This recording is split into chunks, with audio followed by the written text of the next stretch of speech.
ഇയാൾ രാവിലെ ഞാൻ അങ്ങോട്ട് കാസർഗോഡ് പോകുമ്പോൾ നിങ്ങൾ ചെറുക്കളത്ത് നടന്നുകൊണ്ട് വന്നോണ്ടേ അല്ലേ നോക്കീന് അങ്ങനെ ഞാൻ അപ്പഴേ നിർത്തണോ വിചാരിച്ചു. ഇപ്പം നിങ്ങൾ പെരളെത്തി അല്ലേ? ഇപ്പോൾ ഏടുന്ന് വരുന്നത്? ഏർവാടിന്ന് നടന്നുകൊണ്ട് തന്നെ വരുന്നത്. ഇപ്പോൾ ഇപ്പം പോകുന്നത് എങ്ങോട്ട്? അല്ല കപ്പക്കാഞ്ചി പോകുന്ന എങ്ങോട്ട്? അജ്മീറിലേക്ക്. പെൺകൊണ്ട് ആന്ധ്രായിട്ട്. എത്ര ദിവസം പിടിക്കും? 3 മാസത്തെ അജ്മീർ എത്താൻ നടന്നിട്ടുണ്ട്. അതന്നെ. അല്ല ഇത് നിങ്ങളെ പേര്? ഷേഖ് അൻസാർ. ഇത് അതന്നെ. ഇത് ഡെയിലി എത്ര കിലോമീറ്റർ നടക്കുന്നു? അതെ. അപ്പോൾ അജ്മീറിലേക്ക് നടന്നിട്ട് പോന്നെ.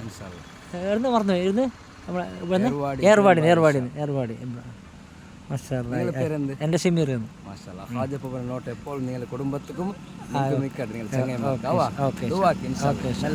ഞാൻ ഇത് ഷെയറാക്കിയ കുഴപ്പമില്ല.